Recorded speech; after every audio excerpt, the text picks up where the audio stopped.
Hello everyone. This video is a brief overview of all the games I played for the very first time in 2018, and my thoughts on each of them. They're ranked in chronological order of when I got them, and at the end I discuss the games on my radar for 2019. Quite a few of these games I've talked about before, but there are some new names that will come up as well. Well then, let's start this 2018 CommRio Gaming Rewind with The Witcher 3: The Wild Hunt. I got into this game late because I didn't play The Witcher 2 until 2017. Also, technically, I got The Witcher 3 in 2017, but didn't play it till 2018, so it still counts for the list. This is a great game. I loved Geralt and Ciri's story, and I highly recommend it. Definitely get the Game of the Year version with both expansions. On sale, it's the same price as the base game, so there's no reason not to. Magnificent game that was time well spent. Trails of Cold Steel 2. I adore the Trails series, and I was very excited to get my hands on the only localized game I hadn't yet played when it came out for PC. The Trails games have amazing world-building characters and fun gameplay, and the latest localized entry didn't disappoint. Although, I haven't technically finished it because I stopped at the divertisement point to avoid spoiling the Crossbell games. We'll get back to this once I played those or Trails of Cold Steel 3's localized. Borderlands 2. Haven't talked about this one on the channel, but I got this with friends to play multiplayer with. It was fun, even if most of my friends, including me, weren't very good at it. But as our schedules became busier, we stopped playing, and I haven't had the interest to do a single-player game. The game does seem to have a decent story, and the gameplay was fun to work through, but it hasn't grabbed me the way other games have. Maybe at some point I'll go back to it, but for now, Borderlands 2 remains incomplete. Crusader Kings 2.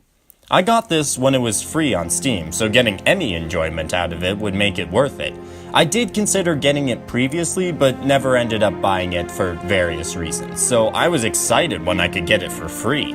The DLC situation for this, and any Paradox game, is ridiculous, but it was fun playing the base game anyways. I took control over a duchy in Ireland and steadily built it up to take over the British Isles.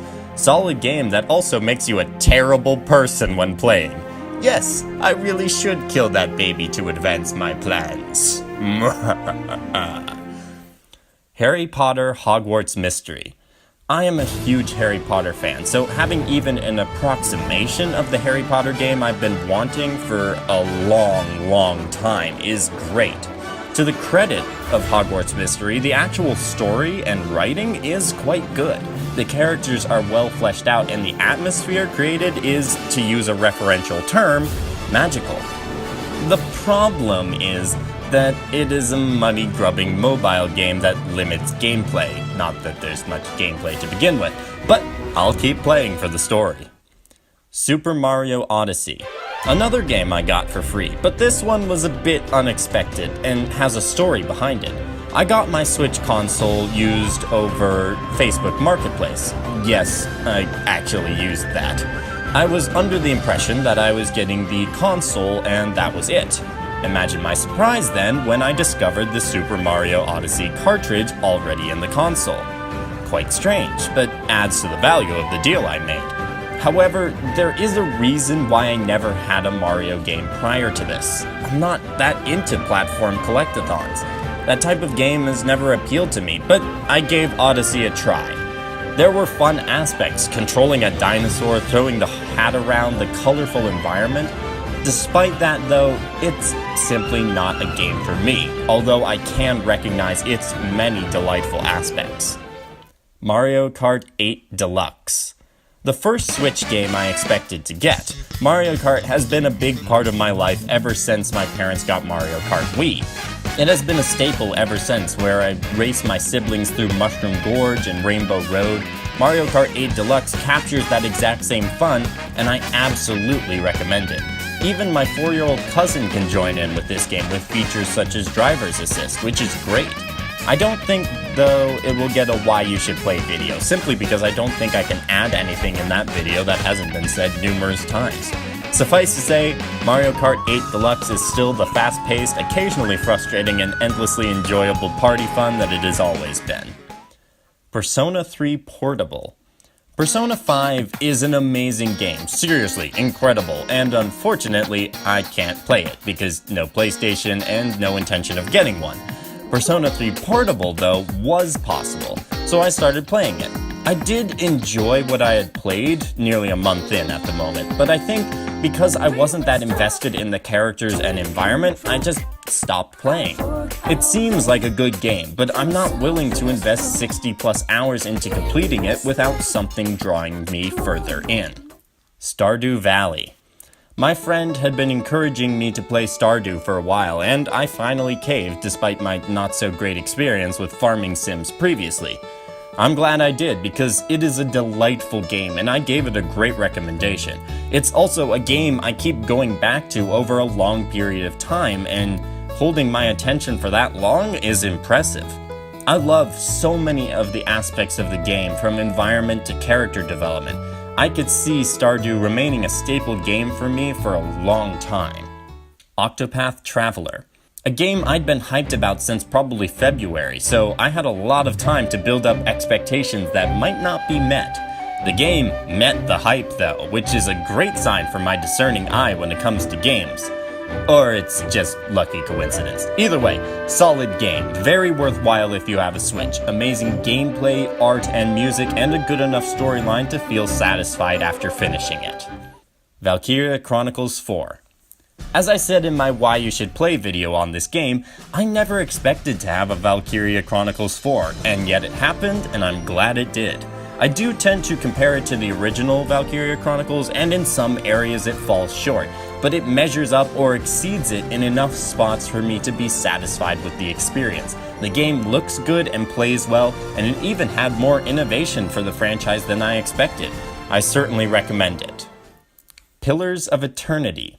I thought VC4 would be the last game I played for the year, but I got bored and decided to look in my library for my next game rather than getting another. This led me to Pillars of Eternity, which I got free as part of the Twitch Prime free games thing.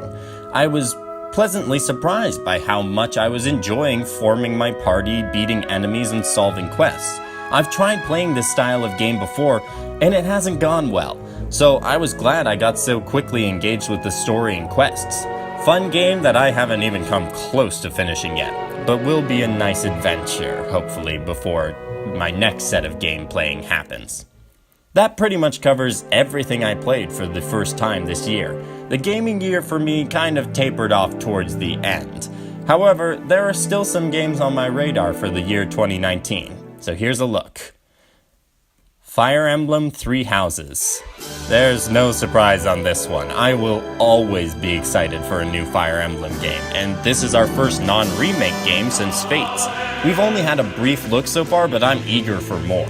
I'll try to avoid falling victim to the hype train that ultimately led me to be slightly disappointed in Fates, but we'll see how well I do.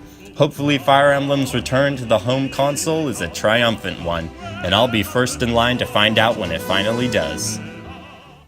Zero no Kiseki, fan translation. The fan translation has been working steadily, and I'm looking forward to the final result. I anticipate that it will be completely edited this year, which is why it is on this list. But since it is fans giving up their time to do this, it's completely understandable if it takes longer. I'm ready though whenever it is complete. I already own a copy of the game for PC and got it working on my computer, so the only step left is to wait for the editing process to finish. This is an incredible endeavor they have undergone, and I'm so grateful they did it. Whenever they decide it is complete though, you can guarantee I'll be ready to join the Special Forces in Crossbell and continue my adventures through the Trails games. Football Tactics and Glory. Not a new game, but one I've been eyeing for a little while now. A soccer football simulator that uses turn-based percentage-based gameplay. It's been compared to XCOM. It also has a demo where you can play a full season before getting the game, which I did, and it was quite fun. I probably will get it at some point, and I'm excited to build my team over multiple seasons when I do. Thronebreaker: The Witcher Tales. I knew about this game coming out, and yet somehow it still slipped past me. Maybe because the initial premise of the game centered around the card game Gwent from the Witcher series. And that didn't appeal to me as much because I am bad at Gwent. Once I saw gameplay though and heard reviews, I got excited. The story seems fascinating and the gameplay systems look challenging and fun. Based on what I have seen, the game blends the amazing lore and story of The Witcher with some unique gameplay to make for an engaging experience. So I imagine at some point I will check it out. Vestaria Saga. The closest thing we will ever come to having a Fire Emblem game on PC.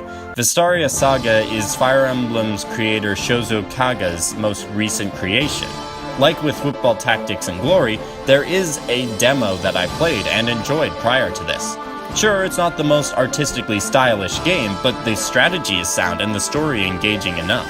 I'm ready for whenever it launches this year, and we'll see if Kaga still has the magic. For now, that's what's currently on my radar. Not too many games, but something I guarantee you will surprise me out of nowhere, because that happens every year. If you know of any games you think I'd enjoy, please let me know, and let me know what games you enjoyed playing this year, and what ones you're looking forward to. A very happy new year to all of you. I hope you had a great year, and happy gaming.